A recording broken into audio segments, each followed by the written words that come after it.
What's good, YouTube? Welcome back to another video. In today's video, we are finally going to be exposing all the old heads, going from the 90s, 80s, and 70s. If you haven't already, make sure you leave a like and subscribe and enjoy. And let's just get straight into it. So, a couple days ago, I was scrolling on Twitter, and I seen a list of players. That list consisted of Michael Jordan, LeBron James, Kobe Bryant, Stephen Curry, Kareem Abdul-Jabbar, Dwayne Wade, and Tim Duncan. And the question was, who is the worst on this list? Now, there's a couple directions you can go for a list like this. It depends on what you value. If you value scoring, then you're going to keep players like Michael Jordan, Stephen Curry, Kevin Durant, LeBron James. But you probably lean towards cutting a player like Tim Duncan. If you value defense, you're going to lean more towards a Tim Duncan, Shaq, Michael Jordan, and you're going to cut a player like Kevin Durant or Stephen Curry. I made a very controversial decision, I guess, in cutting Kareem Abdul-Jabbar. Now, here's my reasoning for cutting Kareem Abdul-Jabbar. Every player on that list is more advanced defensively and offensively than Kareem has ever been. If you put Kareem Abdul-Jabbar in today's NBA, he will struggle both offensively and defensively compared to what other stars would do. If you can drop a player like Dwayne Wade in the 70s, which is the era that Kareem Abdul-Jabbar played in, and he would look phenomenal to compare to what he was doing in the 2000s and early 2010s. Now, the argument that a lot of people had was that Kareem Abdul-Jabbar would adjust to today's offensive defense. My problem with that is that Kareem has never guarded or scored next to a player like Nikola Jokic or Victor Wembanyama or Joel Embiid, or even if you want to lower the bar, Nikola Vucevic. So I don't think the things that he did in the early 70s, or late 70s, early 80s, will translate to what he'll do now. I think his scoring is going to drop a lot. Like a lot. The things he's done in the 70s he's not going to be able to do it in today's NBA. There's no true back-to-basket big man like there was back then. So a skyhook, that's not going to work anymore over a player like Victor Wembanyama, who's a great rim protector. A player like Robert Williams, Rudy Gobert, it's not going to work. And players like Nikola Jokic, Victor Wembanyama, Joel Embiid, Nikola Vucevic, they're all spaced players. They can play in the low post, high post, perimeter, mid-range area. Kareem has never had to guard a player outside of the restricted area, ever. So he'll struggle a lot there. And there's proof of that. I don't think that's a crazy thing to say. I think there's proof of that, because if you watch any period of Kareem Abdul-Jabbar, he's never once guarded the perimeter. He's never once guarded the mid-range area. But for the first 5 or 6 years of his career, there wasn't a three-point line to guard. So I think when people just assume that a player like Kareem Abdul-Jabbar will just thrive in today's NBA, that's just wrong. I don't mind people praising older basketball, but you can't be inconsistent in what you say. And so a lot of people kept saying that Kareem he'll do just fine in today's NBA. It's softer. That's not true at all. It's not true. The overrated 90s physical defense that a lot of people like to mention, it doesn't exist. There's no such, the defense in the 90s and 80s was not more physical. They just fouled way harder. But even if you watch the 1993 NBA Finals, you will clearly see that the offense is still very active and the defense is lackluster, like extremely lackluster. The only reason the defense in the 90s and 80s is as tough as people make it seem is because the offensive players weren't as skilled as they are today. You can put any end-of-the-bench guy in today's NBA and put him in the 90s, 80s, or 70s, and he's going to thrive. If you put a player like Jordan Clarkson in the 80s or 90s, he's going to thrive because he's a better offensive talent than a lot of NBA players in that era. Now, I'm not saying every player from the 90s and 80s would just completely struggle, but I don't think that the caliber of player that they were in their era, I don't think they're going to be that same caliber player. A guy said that Kareem would be a top 5 player in today's NBA. That's not true. He wouldn't be a better player than Giannis, Jokic, a healthy Embiid, Shea, Luka. He's not a better player than Anthony Davis in today's era. LeBron. He's not better than Tatum. He's not better than a lot of players. I don't even think he's a top 15, 20 player.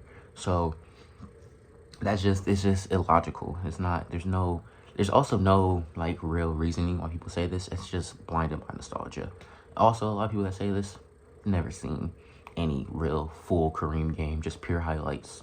So that's where the inconsistencies come in. Me personally, I've seen a lot of basketball because that's how I form my opinion. I've seen Kareem playoff series. I've seen regular season games from Kareem. I've seen Magic play, Jordan, Larry Bird. That's why I can form these opinions on what I say, and I don't think it should really be a debate.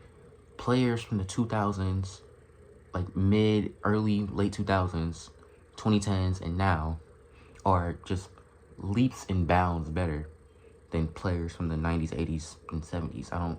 And the 70s is a flawed era. I don't know why people glorify that era of basketball. It's the worst era of basketball ever. It's by far, it's not even close. That era of basketball had the lowest pace. It was just a bad era of basketball. Players were clearly on drugs. There's been reports of players doing drugs at halftime. So I don't know why we glorify that era so much. But there's definitely a lot of inconsistencies of what people say. You see it in the media every day. You see Charles Barkley say that there's no defense being played in today's NBA, when in his time he wasn't playing defense like at all. He wasn't known as a great defender. So I think the biggest problem with all of that is that a lot of people just don't watch basketball, especially a lot of people in the media. Stephen A. Smith doesn't watch basketball. Charles Barkley, Shaq, don't watch basketball. So Brandon Jennings doesn't watch basketball. So, and the problem is that they're all in the big media. When you turn on an NBA game, you're going to see those faces. So that's what forms these crazy narratives that a player like LeBron James, who's 6'9", 6'8", 6'10", whatever, 240, 50 pounds, would struggle in an era like the 80s and 90s, when there's never been a player like LeBron ever. You've never seen a 6'9", 250 player that's that fast, can jump that high. But you want me to believe that he was struggling in that era when a 5'2", 5'3", 175-pound Muggsy Bogues played like 11 or 12 years in that era. It doesn't make sense. It's just inconsistent. And that's the big difference between the game back then and the game now. The game back then it's the skill level on all sides of the basketball. From compared to now, the skill level is way up here. If you compare it to basketball in the 80s, 90s, 70s, it's way down here. The biggest difference is probably the pace in the 80s was pretty high. Like the scoring was extremely high in the 80s. And then in the 90s, it got slowed down because people complained about the lack of defense, which is insane. Because now people complain about the lack of defense and compare it to basketball in the 90s and 80s. But it's just happens all the time. People have been complaining about, there's literally clips of David Stern in the middle of the NBA Finals in like 1995 talking about lack of defense and the high percentage of offense. So I don't know why not say we, because I don't do it. But I don't know why a lot of people glorify older basketball like it was this perfect product when it had its flaws in every single category.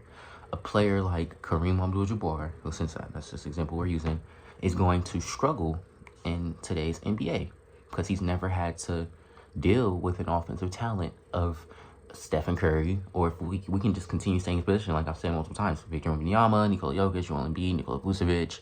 Draymond is even a special talent in today's NBA. We've never seen a player his size completely change defenses. He's a great passer, playmaker. There's a lot of inconsistencies in that era, in that space of what people talk about. So I think the reasoning that a lot of people say what they say about older players is that they're just blinded by nostalgia. It's completely blinded by nostalgia. Like I said, people don't watch those games before. If you ask somebody who their GOAT is and they say Michael Jordan, I can guarantee you they've never seen a full Michael Jordan playoff series ever in their life. They've probably rarely seen a full NBA game of Michael Jordan. And if they have, they aren't completely understanding what's going on.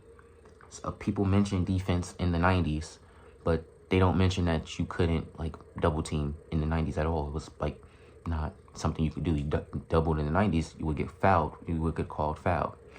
Hand checking was very iffy. Like, if you placed your hand on somebody's hip for a slight second, it's an immediate whistle.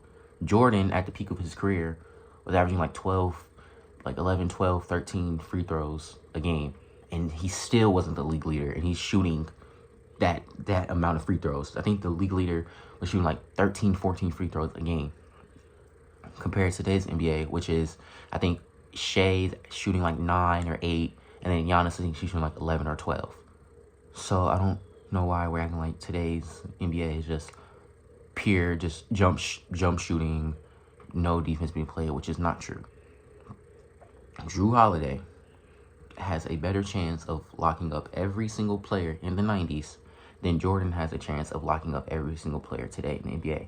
Because Jordan never had to guard a offensive talent like a Stephen Curry, a Devin Booker, a Kyrie Irving.